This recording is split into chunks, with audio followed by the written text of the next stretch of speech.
Friends మీలో చాలా మందికైతే చిన్నప్పటి నుండి వీటుడు వచ్చి ఉంటుంది. అసలు మనకున్న యూనివర్స్‌ని గానీ, గెలాక్సీస్‌ని గానీ, ఇంకా రకరకాల కాస్మిక్ వేవ్స్‌ని గానీ, అలాగే కొత్త కొత్త స్టార్స్‌ని గానీ, ప్లానెట్స్‌ని గానీ, ఇంక్లూడింగ్ మనమున్న ప్లానెట్ ఎర్త్‌తో సహా అసలు వీటన్నిటిని ఎవరు సృష్టించారు?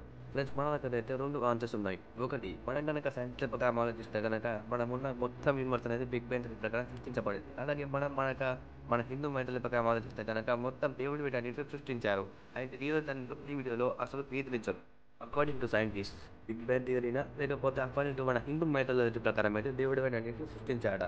అయితే నేను మీకు ఈరోజు ఈ వీడియోలో క్లారిటీగా అయితే ప్రతి ఒక్క విషయం చెప్పబోతున్నాను. కాబట్టి మీరు ఈ వీడియోని ఎక్కడ స్కిప్ చేయకుండా లాస్ట్ వరకు అయితే కంపల్సరీగా చూడండి. ఎందుకంటే ఈ వీడియో చాలా ఇంట్రెస్టింగ్‌గా ఉండబోతుంది.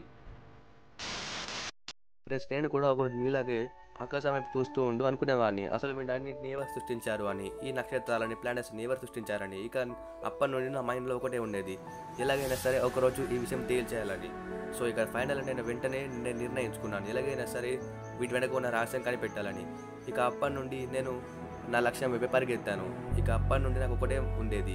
అసలు వీటన్నిటిని ఎవరు సృష్టించారు అని. అందుకే నేను యూట్యూబ్‌లోకి వెళ్ళి సెర్చ్ చేశాను. How to make time machine అని. ఇక ఫైనల్‌గా నేనైతే టైమ్ మిషన్ అయితే సిద్ధం చేశాను. ఇక మనం వెంటనే మన వీడియో లోపలికైతే వెళ్ళిపోదాం. అంతకంటే ముందు మనము 13.2 బిలియన్ ఇయర్స్‌కి వెనక్కైతే వెళ్ళాలి. ఎందుకంటే మనం గనక సైంటిస్ట్‌ల ప్రకారంగా ఆలోచిస్తే అప్పుడే బిగ్ బ్యాంగ్ థియరీ ప్రకారం అయితే అన్నీ పుట్టుకొచ్చాయి.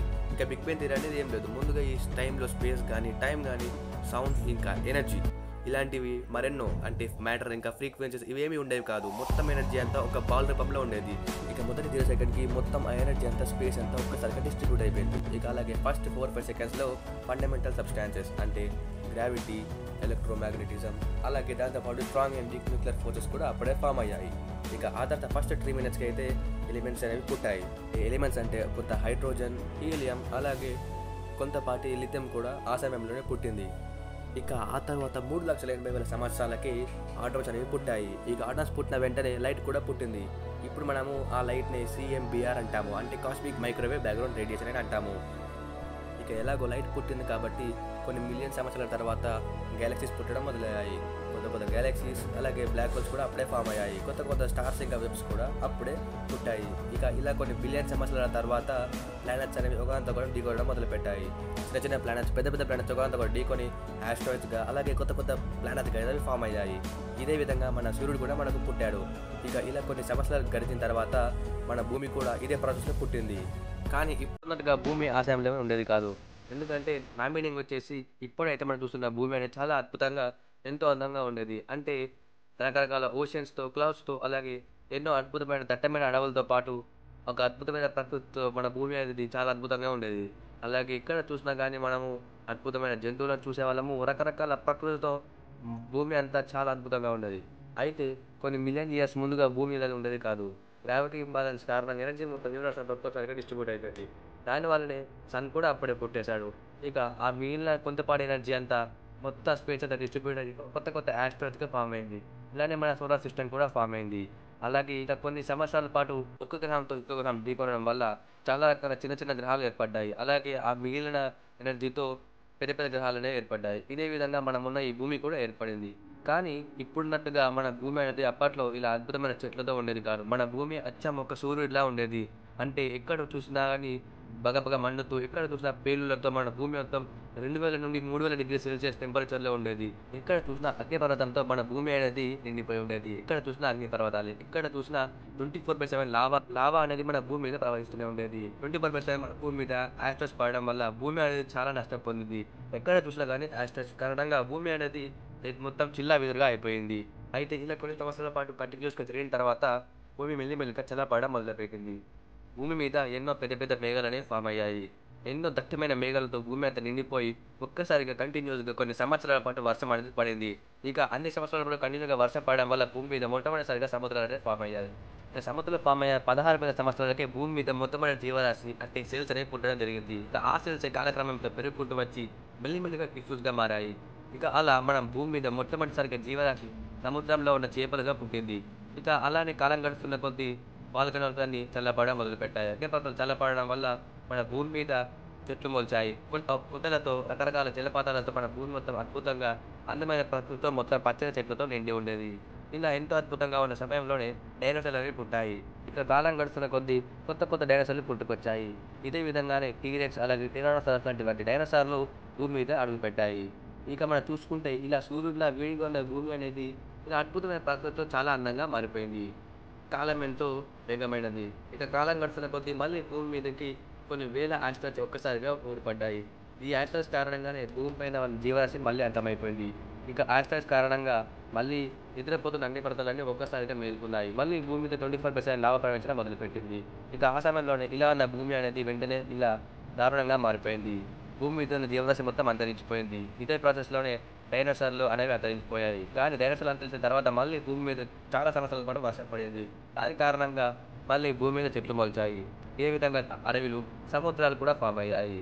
మళ్ళీ ఎప్పటిలాగానే ఎక్కడ చూసినా అద్భుతమైన ప్రకృతితో భూమి అంతా చల్లగా ఉండేది. ఇదే ప్రాసెస్‌లోనే కొత్త కొత్త జంతువులు కూడా భూమి మీద ఫార్మ్ అయ్యాయి. మనం గనక చూసుకుంటే ఇప్పటి నుంచి ఇప్పటి వరకు మన భూమి మీద ఎటువంటి ఆస్ట్రాయిడ్స్ కానీ, మీటియాయిట్స్ కానీ పడలేదు. ఇక కాలం గడుస్తున్న కొద్దీ జంతువులు కూడా ఎవాల్వ్ అయ్యాయి. ఇక మెల్లిమెల్లిగా భూమి మీదకి మనుషులం అంటే మనం అడుగు పెట్టేసాము. మన భూమి మీద అత్యంత తెలివైన జాతే మానవ జాతి. ఇలా కాలం గడుస్తున్న కొద్దీ మానవుడు మెల్లిమెల్లిగా తన తెలివిని పెంచుకుంటూ వస్తున్నాడు. ఇలా కొన్ని సంవత్సరాల తర్వాత మన భూమి మీద డే బై డే నాగరికత పెరుగుకుంటూ వస్తోంది. ఎక్కడ చూసినా కానీ అభివృద్ధితో మన భూమి అనేది డెవలప్ అవుతూ వస్తోంది. ఇక ఇప్పుడు నేను ఇక్కడ కూర్చొని మీతో మాట్లాడుతున్నాను. ఇదే విధంగా మనం సైంటిఫిక్‌గా ఆలోచిస్తే బిగ్ బ్యాంగ్ థియరీ ప్రకారం మన భూమి అలాగే మన యూనివర్స్ అనేవి ఇలా ఫార్మ్ అయ్యాయి. మన గెలాక్సీస్ గానీ, స్టార్స్ గానీ అన్నీ ఇలానే ఫార్మ్ అయ్యాయి. మరి ఇదంతా బానే ఉంది. అయితే మనం గనక ఇప్పుడు దేవుళ్ళ ప్రకారంగా ఆలోచిస్తే మరి ఈ మనమున్న భూమి గానీ, మానవులు గానీ వీళ్ళంతా ఎలా సృష్టించబడ్డారు? అంటే సింపుల్‌గా చెప్పాలంటే దీన్నంతా ఎవరు సృష్టించారు? నేనైతే దీన్ని 3 పార్ట్‌గా విభజించాను. ముందు మనం అకార్డింగ్ టు హిందూ మైథాలజీ ప్రకారంగా ఆలోచిస్తే మన విశ్వం అనేది ముగ్గురు చేత సృష్టించబడింది. బ్రహ్మ అనేవాడు సృష్టికర్త. ఇక విష్ణు భగవానుడు అన్నింటినీ కంట్రోల్ చేస్తాడు. ఇక మహాదేవుడు సమయం రాగానే అన్నింటినీ డిస్ట్రాయ్ చేస్తాడు. ఇప్పుడు మీరు నాతో ఇలా అంటారు, మాకు తెలుసు ఈ ముగ్గురు త్రిమూర్తులే అన్నింటినీ సృష్టించారని, జంతువులని, చెట్లను సృష్టించారని. ఆగండి గైస్, ముందుగా అన్ని చెప్తాను. మనము మన పురాణాల ప్రకారంగా ఆలోచిస్తే అయితే బ్రహ్మదేవుడు అన్నింటినీ సృష్టించాడు. ఇక శ్రీ మహావిష్ణువు మన భూమి మీద లేకపోతే మన విశ్వం మొత్తాన్ని అధిపతి, అంటే మొత్తం విశ్వాన్ని అతనే కంట్రోల్ చేస్తాడు. ఇక సమయం వచ్చే కొద్దీ శ్రీ మహాదేవుడు అన్నింటినీ నాశనం చేస్తాడు, అంటే ఒక డిస్ట్రాయర్ లాగా.